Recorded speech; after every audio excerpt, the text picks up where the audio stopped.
Number 30 grain stocks and small grains summary. I'm Greg Horsemeyer. I'm editor-chief at DTN, and I'll be your moderator today. So glad you could join us on this fall afternoon or far morning, depending upon where you're at. Leading our USDA report analysis is DTN lead analyst Rhett Montgomery, who'll share, but you can ask questions at any time during the event by going down to the bottom of your screen and clicking on that Q&A box that's down there. If you're having any issues, you can also click on the chat option, and you can talk to our production team of Susan and Nick, who are on board watching for any problems today. As again, this is a new format for us. We've moved from WebEx to Zoom, and so we're learning the ropes of the Zoom system. As always, the event is being recorded so we can replay it later, and you can either review Rhett's points or share it with other people in your operation. Again, ask questions whenever they come to you. We'll save those questions for later this afternoon or later in the morning and at the end of the talk. With all that, we'll get on with the webinar. Rhett, we got kind of a mixed bag today, a little bearish on corn, but kind of neutral to bullish on other things. What are your thoughts? Yeah, thank you, Greg. Good morning, everybody. Thank you for joining us for today's recap of the September 1st grain stocks report, as well as the small grains annual summary from the USDA. These are fairly straightforward reports usually, but also very important reports. And there's not a lot of numbers included in them, but the numbers that are can have a big market impact. And I think we're seeing some of that in the markets here post-release, as Greg alluded to. A little bit of a bearish flavor to the corn, maybe a little more neutral on soybeans, and a little bit bearish on wheat as well. That we'll get into more detail there. But yeah, always interesting to see, and especially these grain stocks reports tend to, in my opinion, be among the more accurate and reliable reports that the USDA puts out. So with that, we'll jump right in. First off, just to lead off, the first page of the report included this September report is always kind of the USDA's opportunity to go back, and if they feel they made any errors in the past year's production, they will work to fix those in this report. So that being said, we did see some touch-ups in last year's corn and soybeans production. For corn, a little bit bigger of a number, but 25 million bushels higher in 2024 corn production, up from 14.87 billion bushels to now 14.89 billion bushels, just a touch above that.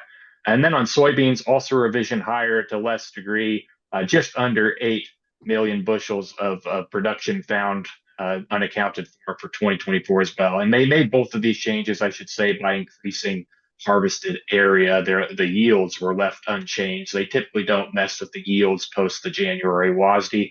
Everything comes through as an acreage shift. So take that with a grain of salt. But for now, a little higher production to be carried down the line into these stocks that we'll go through. Starting with the corn ending stocks, this was definitely there was a bearish part of today's report. It was this. The USDA found 1.532 billion bushels of corn on hand as of September 1st. This was much higher than analysts were expecting. I will say the average trade guess, I believe, was 1.322. So we're over 200 million bushels higher than the average analyst expectations for this report. I will say my number was closer to 1.4 billion bushels, but still much, much higher than even I was expecting. And I've been a little bit more bearish on the old crop corn stocks for quite some time now. Looking through these numbers, and it'll take some, I'm really looking forward personally into going into the fine details, demand category by demand category, but at first glance, just some comments.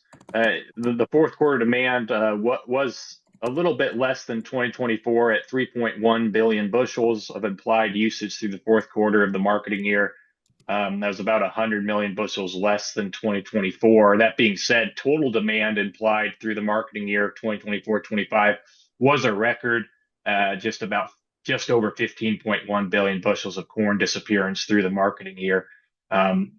As mentioned, that would be a record. But really, I think once we get into the fine tune or fine details of these numbers, I think we're going to find that the feed and residual popped up and is driving this higher stocks. I think the low cattle and feed numbers and uh, the low hog numbers. Last week's hogs and pigs report was a surprise with the low amount of feeder pigs out in the U.S. So I think those low feed numbers are finally catching up to this corn market. That being said, a 1.5 and above billion bushel carryout is much more in line. Still would argue corn was underpriced through the marketing year, but much more in line with what we experienced for corn basis and corn futures. It never really felt like there was ever really a pinch for corn in the old crop season. So I wasn't shocked to see an increase in this report, but the magnitude of it was a little bit of a surprise here, and definitely a bearish surprise as a result, had corn prices dropping about a nickel last time I checked before jumping on the webinar here. Looking at the September 1st, soybean stocks came in at 316 million bushels. That was a little less than expected by analysts. The average trade guess was right around 320 to 325 million bushels. My personal number was 320, so even came a little bit below that. We are down from 342 million bushels a year ago, but still sitting with the second highest of the past 5 years for soybean ending stocks. Of those 29% on farm. Looking at demand or implied disappearance through the fourth quarter, was up from 2024 by about 60 million bushels. It's also through the entire marketing year, the third strongest demand for soybeans we have on record. The years it is behind is from 2020 through 2022. So those back-to-back marketing years where obviously China had really ramped up their purchases of U.S. soybeans again post the COVID pandemic. So we're right kind of on the heels of those record-setting years, but overall still a very strong demand year, driven largely by a stellar crush program, a record crush program, and the exports through the last season were very respectable as well, especially given the shaky relation down really the second half of that year. Obviously, the sales at that point were really on the books. It's really, moving forward, where obviously we know that's a major concern as we turn the page here into the new marketing season. But every bit helps where we're sitting right now. So this is 14 million bushels less stocks of soybeans than it was estimated in the September WASDE. So definitely going to help take the top end off of the stocks estimates, dependent again on where the yield falls here as we work through harvest of 2025. Looking at the September 1 week stocks, came in at 2.12 billion bushels. This was again a little bit of a bearish surprise. It was higher by about 60 to 70 million bushels higher than the average trade estimate. It was higher than last year's September 1 stocks as well, and the most in 5 years for September 1. 33% of those stocks were on farm. This does imply, and a silver lining is taking the imports up front. So just for the sake of simplicity, I always account the imports up front in my math here, but it did imply the strongest first quarter wheat disappearance in 9 years by my accounting, going back to 2016. So definitely, if there is a silver lining, it's that the inexpensive wheat price we're seeing right now, with a wheat price, quite a bit below what we even were this time last year, is definitely incentivizing some usage and some demand from buyers, especially in the world market.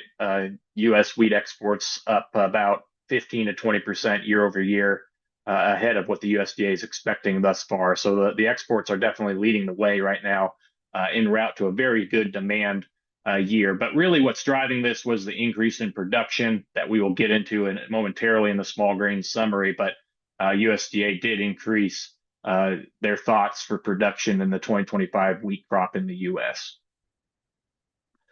As mentioned, jumping now to the small grain summary, beginning with the wheat production. As mentioned, higher now wheat production in 2025 as compared to 2024. We had been sitting about 50 million bushels less, with about 1 million acres or so, approximately, less wheat acreage in the U.S. than a year ago. We actually are going to, according to the USDA, produce a slightly larger crop, less than 1%, but about 6 or 7 million bushels larger crop for all U.S. wheat production. Breaking that down by category, about 50 million bushels more winter wheat production in 2025 as compared to 2024. That was led by increases in hard red winter wheat. You can see 804 versus 773 million bushels. Soft red winter wheat, 353 million bushels versus 344 in 2024.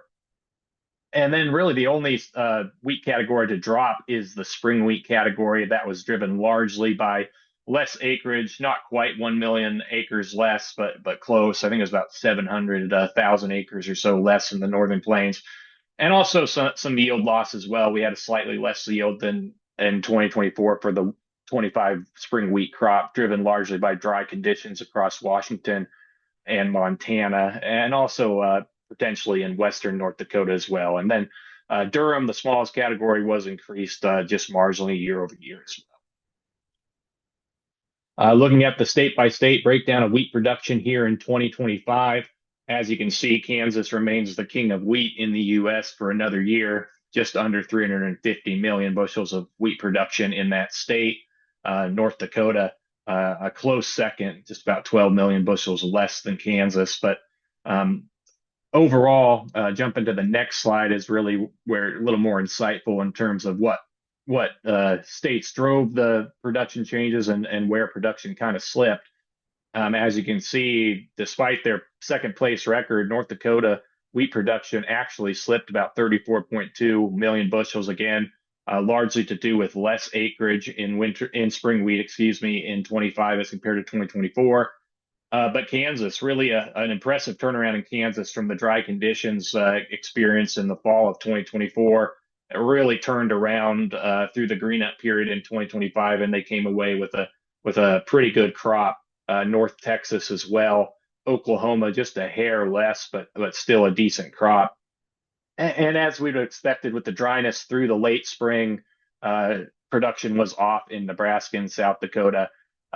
Moving farther east to the soft red areas, Tennessee and Kentucky were dragging that down a little bit. But as you can see, a really good crop out of Michigan and Ohio that helped to keep the soft red winter wheat production a hair higher here in 25 as compared to 2024 as well. Just quickly on barley and oats. I'm in no way an authority on what's going on in barley and oats markets, but just for those, sorry, hit the wrong button there. Just for those interested in keeping tallies on that, for U.S. barley production, just slightly less in the U.S., 3 million bushels less than a year ago. That was driven largely by just a touch less acreage. And then a little more oats production, about a 1.3 million bushels more oats production in the U.S., and that was driven by just a touch higher acreage in oats in the U.S. Just quickly to recap the corn market, kind of the state of the affairs here in the corn market. As you can see, this was the snapshot of this was before the release of the report. So we did actually dip down to that red line, the 50-day moving average at 414.5. We did test that level here in trade, and it held. We were right back up to 416, 417 when I jumped on the webinar. So that's a reassuring sign to see that support at the 50-day moving average being held for now. That being said, it's still going to be a tough technical path here for corn futures, not to mention the harvest pressure that can be expected to be faced here over the next month or so. But you can see that blue line is the 100-day moving average. That has been very stout resistance to corn prices. You can see we just haven't been able to sustain a move above that level. It's been rare through 2025 as well. You have to go back to, I believe, to April to find the last significant test of that technical level. So over the last three sessions, we're shying away from that again. And up beyond that, we still have a gap in the chart to be mindful of, about a penny and a half gap that was left on the July 4th holiday break gap lower on the good weather we were having across the U.S. during the pollination window. We're yet to fill that entire gap. So that is a target to keep in mind. But also, I think traders are viewing that really as a breaking point in between, a middling to bearish market and moving crop prices or corn prices above that level. I think would be symbolic to traders that they're deeming the crop, more valuable than really through that late summer sell off on the good weather and high production estimates. So I don't think traders are quite yet ready to commit to that yet, especially given where the USDA is still at on production estimates, still estimating a record crop for corn in the U.S. in 2025 and by a wide margin. So that'll keep, in my mind, the pressure on corn prices as we move. Looking into the state of things in the soybean market, as alluded to earlier, it's really going to be, in my mind, an arm wrestle or a tug of war between falling production and falling export forecasts. I've graphed out three aspects of the balance sheet here. And as you can see, the black line indicates the start of new crop estimates in May. As you can see, our soybean production estimates have been slowly but surely dwindling, especially after a dry August and first half of September in the eastern and southern grain belt. But as you can see, the expectation for exports is falling at a much faster pace currently. We're about 135 million bushels less expected exports than when the USDA opened the balance sheet back in May. And that's the biggest bearish argument to soybean price right now, is that we're going to continue to potentially to see export business fall at a rate faster than even with a dropping soybean yield, which I think is fair to expect given those problems in the east and south of the grain belt. Even with a yield cut there and low acreage, if we see this export program to China continue to really right now hanging a zero in the column for sales to China, if we continue to see that weigh on business and don't see the other countries step in and pick up the slack, dropping, say, the export program down to closer to 1.5 billion bushels, I know is a number that a lot of people are using. I'm not quite that bearish yet, but time will tell on that. I can certainly see the concerning argument that will ultimately lead to a buildup in soybean stocks through 25 and 26.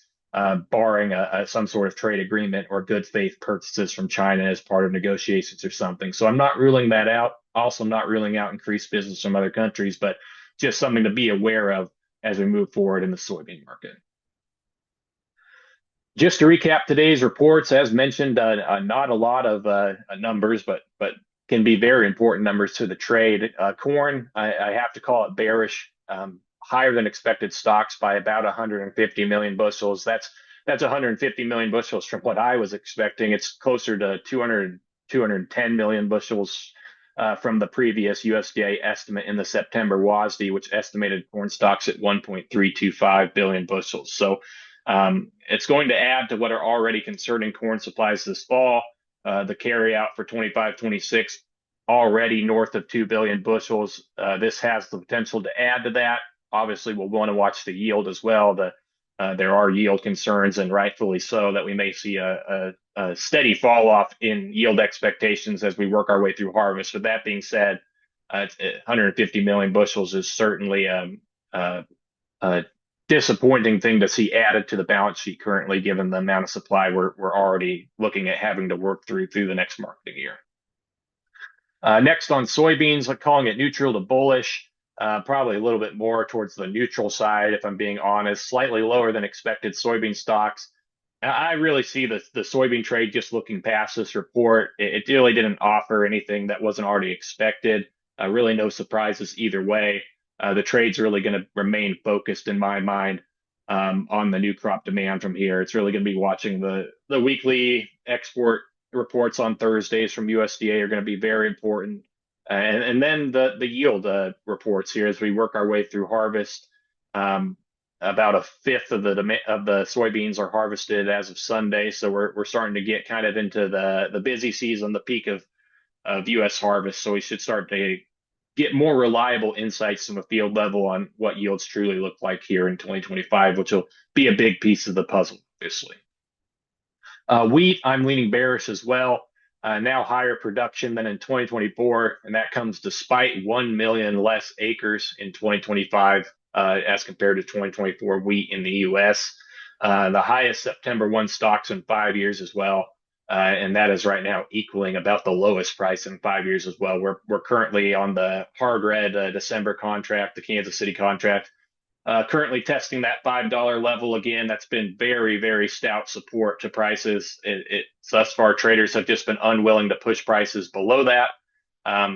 we'll see if this is kind of the push they needed to break that barrier, but that would push prices even further back into 2020 lows. You'd be talking about kind of mid-pandemic lows for wheat prices. So that being said, moving ahead here, the next USDA reports are on October 9th, and that is a big maybe currently, with the speculation of the government shutdown, which is in its home stretch here to get a deal figured out by the end of today.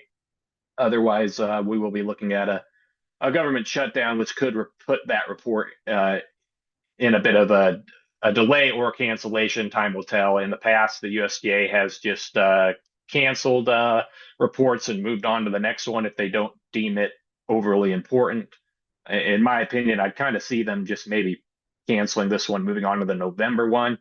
But what that would mean for the market is, an increased period of speculation to figure out where these demand numbers all fall to get the stocks to where the USDA found today. So maybe a little bit of a bearish aspect as well if we don't have that report here just in about a week to really follow up and add some justification to the USDA's numbers today. But that's a maybe for now.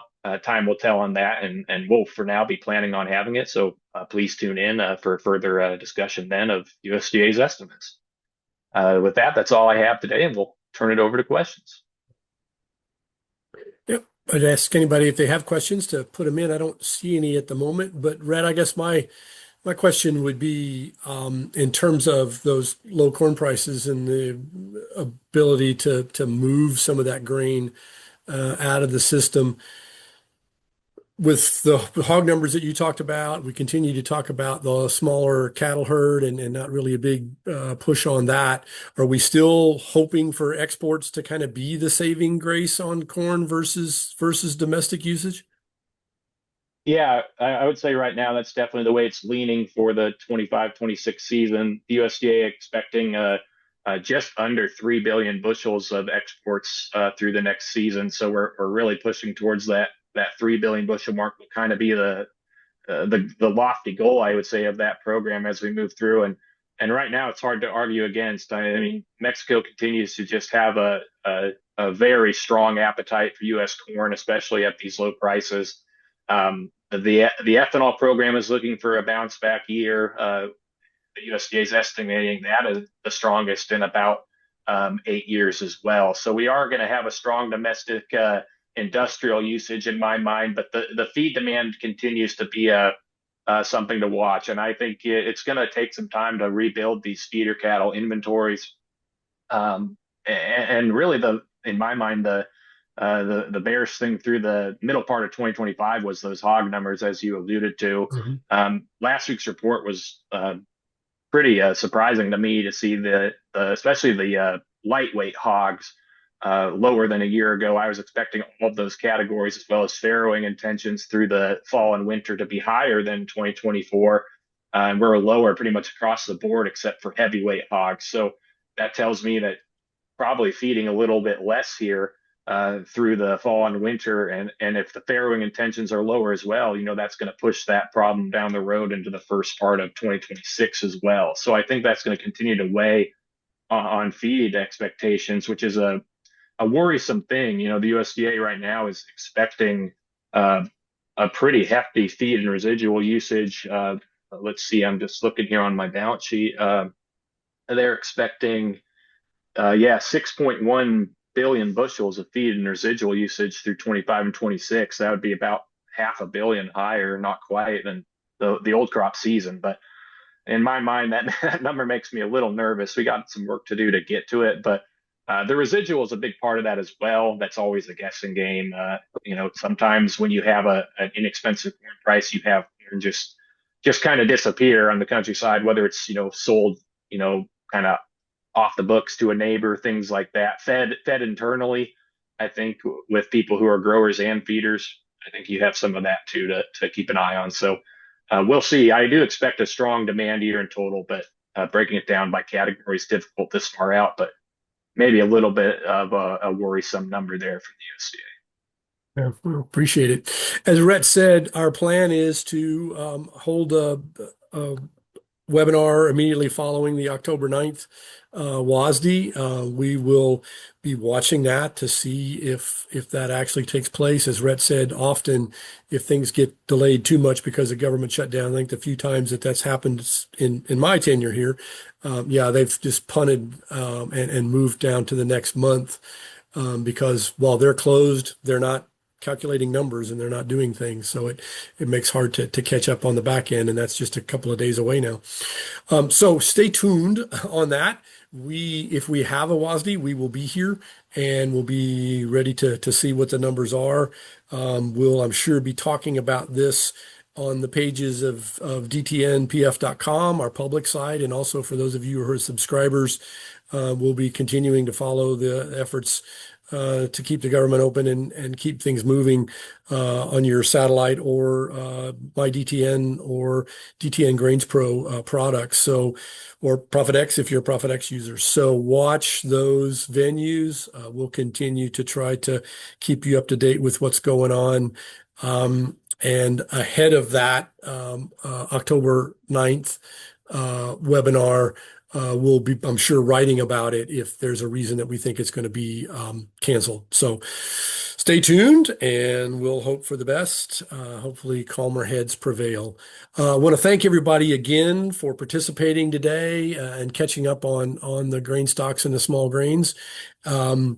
We'll have a recording of this webinar and be getting that up quickly this afternoon and make that available. You should be getting an email on that.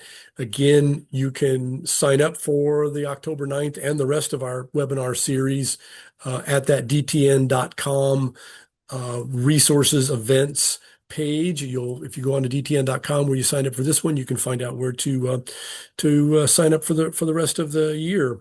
Rhett, appreciate it today. Susan and Nick, thank you for pulling us all together. Everybody be safe out there. If you're in harvest, we're seeing combine fires. Keep that fire extinguisher rather handy, and be careful out there as you're continuing to harvest this year's crop. If you're not a farmer and you're traveling in those areas, please pay attention and be aware. There's a lot of slow equipment moving out there. We're seeing continued reports of some issues around that too. So everybody be safe, and we hope to see you on October 9th. Thanks so much.